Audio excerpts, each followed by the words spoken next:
Okay, so for this film review, I'm going to be talking about the film Legend, which has just been released. This is a film about the Kray Twins, who are well known in the United Kingdom. Outside the UK, if you're not familiar with them, they were notorious London gangsters in the 1960s, and they were twin brothers. This is the second feature film that I know of about the Krays, and there's been countless documentaries and at least 50 books. So I think it's fair to say they're probably Britain's best known gangsters. Just to give you the ins and outs of the film before I go on to the synopsis and my review of the film. Um, Both brothers are played by Tom Hardy, who is certainly one of Britain's best and arguably one of the world's best actors right now. He's great at the role he does as a character actor, and he's also one of the executive producers. It's directed by Brian Helgeland and also stars Emily Browning as his love interest, David Phillips, Christopher Eccleston, and Charles Palminteri. Um, Respective roles, incidentally, Christopher Eccleston plays Leonard Nipper Reid, who was a police inspector, and Emily Browning, like I say, plays his young wife. Um, Paul Bettany has a small role, so does Colin Morgan.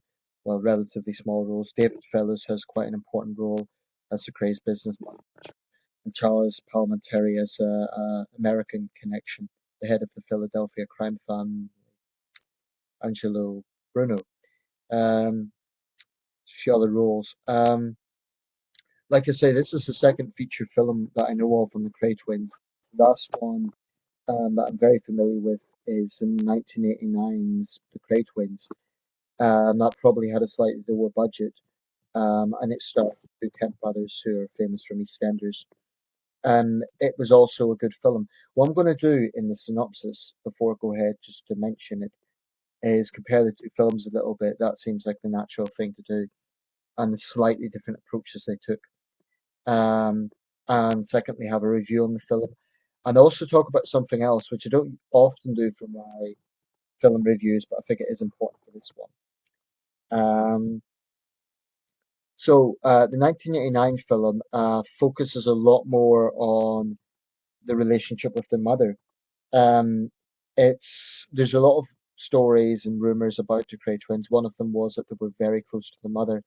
In that film, like I say, they're played by the Kemp brothers, um, Gary and I think it's Martin Kemp.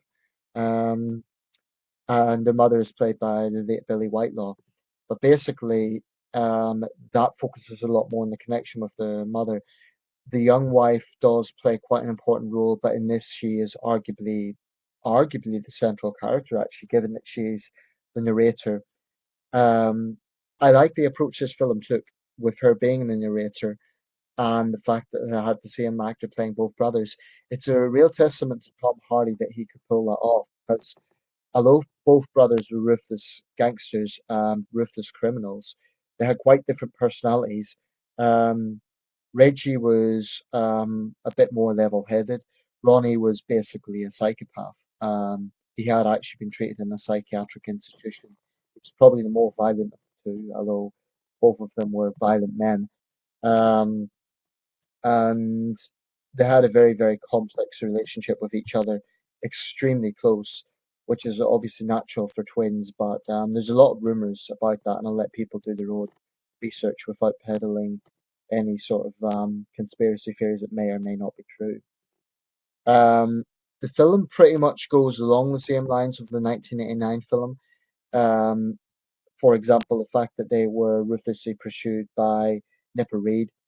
Actually, he's barely any role in the 1989 film. Also, this film differentiates in that they show just how much of a threat the Krays were seeing. It shows Harold Wilson in two scenes, who was Prime Minister at the time, and his personal interest in the case, because there was a Conservative Lord who was implicated. It focuses quite a lot on homosexuality of Ronnie Kray in the film. And I always say this about all my film reviews: I do make spoilers, so if you haven't seen the film yet, then maybe stop listening now. But basically, there's a few scenes where he just comes out and says, "I am a homosexual." Um, in the 60s we were getting more liberal and homosexuality was decriminalized under the Wilson administration, and I believe it was 67 or 68. Um, Nevertheless, I think that was slight artistic license. I'm not sure if he would have been so blunt about it. Like I said, the 60s were getting more liberal, but still not comparable to today. And certainly in this macho world of crime lords, it's not something you would boast about, even if you were a psychopath. Um, there's one scene in the film which is very striking, where the two brothers have a very bloody fist fight in a pub. Basically, what had happened, and it's a good touch where Ronnie's irrational behaviour, he sort of insults all the patrons of his nightclub, and they obviously don't come back. Um, and then Reggie takes issue with that. Ronnie insults his girlfriend, as she then is. I say there is similar traits in both films, in the sense they both show how she gradually breaks down because she's a naive young woman and she basically gets into the pocket of a ruthless criminal. Um, there's an aspect of the film which I want to talk about, which is the debate about glamorizing crime. And I'm not going to go all sort of lefty and Guardian-esque on this, because I think I'd be a hypocrite if I do so. You know, when I watch crime films, I sometimes feel a slight ounce of guilt because, in the end of the day, these films are marketed for entertainment purposes. Um, I mean, the screen I was in was packed out, and people seemed to find a lot of it hilarious. So I think it was with a rather sadistic audience. I counted 9 different violent scenes, and I'm not squeamish about that. I have no problem with it. In fact, I'd be slightly annoyed if there's no violence in a film about the Kray Twins. Um, there's one scene where Reggie rapes his wife quite brutally after he's been drinking. Whether that actually happened or not, I don't know. But I think they add that scene so as not to glamorize him into someone who's sympathetic. Because throughout the film, he's definitely the more sympathetic of the two brothers, and he's almost like a Robin Hood type figure. Um, Actually, that's one thing they didn't emphasize so much in the first film. In the '89 film, they show them sort of doing these little charity errands, and this not so much. But they do, on some level, they certainly show Reggie as a lovable rogue until that scene. And it's interesting, I noticed the audience immediately stopped laughing after that. Um, they do show in graphic detail the murders of George Cornell and Jack the Hat McVitie. As the 1989 film showed, there's a famous pub in the East End called the Blind Beggar, where Ronnie Kray shot George Cornell point blank.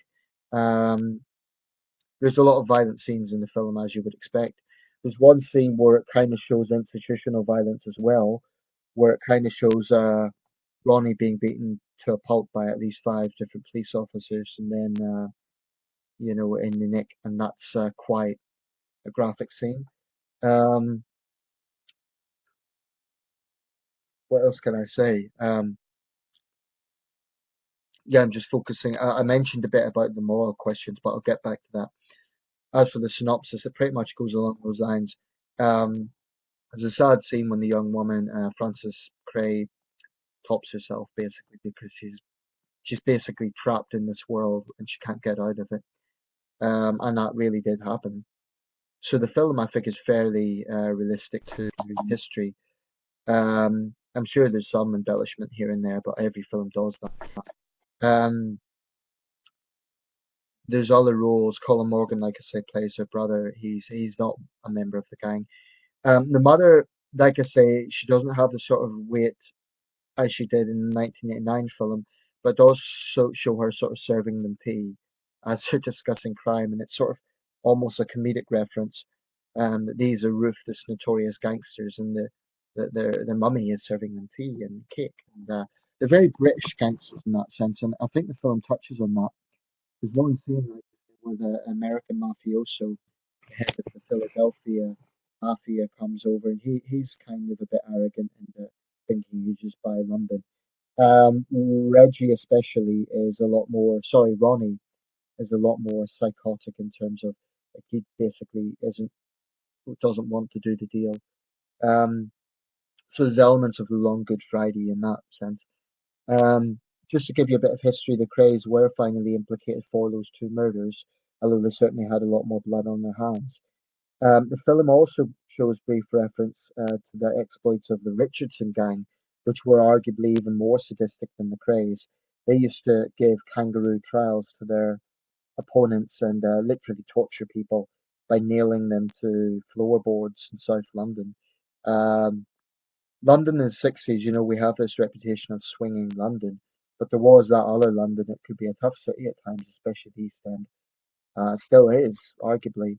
Um, it's a different sort of toughness from I mean, we don't have the sort of homicide rates of American cities, but there is a grittiness to London, and it's a very proud, very tough city, and they do kind of promote the city a bit. I mean, this is a city that survived the Blitz, night after night after night of bombings, and the young Kray twins, as they were growing up, certainly saw that. They would have been about 10 at the time. They were born in 1934 in Bethnal Green, which is a neighbourhood in the East End. Um, So yeah, that's basically the synopsis. Now, I do want to speak a bit about the moral questions. But like I say, I don't want to get all politically correct and sort of hypocritical. I went to see the film, and I'd be lying if I said I wasn't captivated by the film. It was a powerful film. It was a very watchable film, and I'll be buying it on DVD when it comes out. And I've got other gangster films, if that's the right word. I've got quite a few. I've got LA Confidential. I've got Gangster Squad. I've got The Long Good Friday. I've got quite a few. A Bronx Tale is one of my favorites. The Craze. Um, there is this question: does the film glorify crime and violence? Um, I'm not so sure that it does. Looking at the trailers, it would certainly give that impression. There's no question about it. The film is marketed as entertainment. There's no question about it. This isn't a documentary about the morals of not getting into a life of crime. But I think only a complete jackass would look at this and see these guys as heroes. They were ruthless criminal thugs, and that's basically what they were. Um, the film is a biographical account of their exploits in the East End, and it's a historical fact that they dominated the East End. Um, they were famous figures, celebrity gangsters, and they were among the most famous characters of the 1960s. There's a scene in the 1989 film where the American says, we love the Beatles, and they say, oh, we haven't heard of them, but I believe they know us. Kind of like an allusion to their fame at the time. Um, I think there will be young men who are stupid enough to think that, to watch a film like this and being kind of want to act like the Kray twins. Um, my what I take away from it is just a reminder that there are people like that in this world.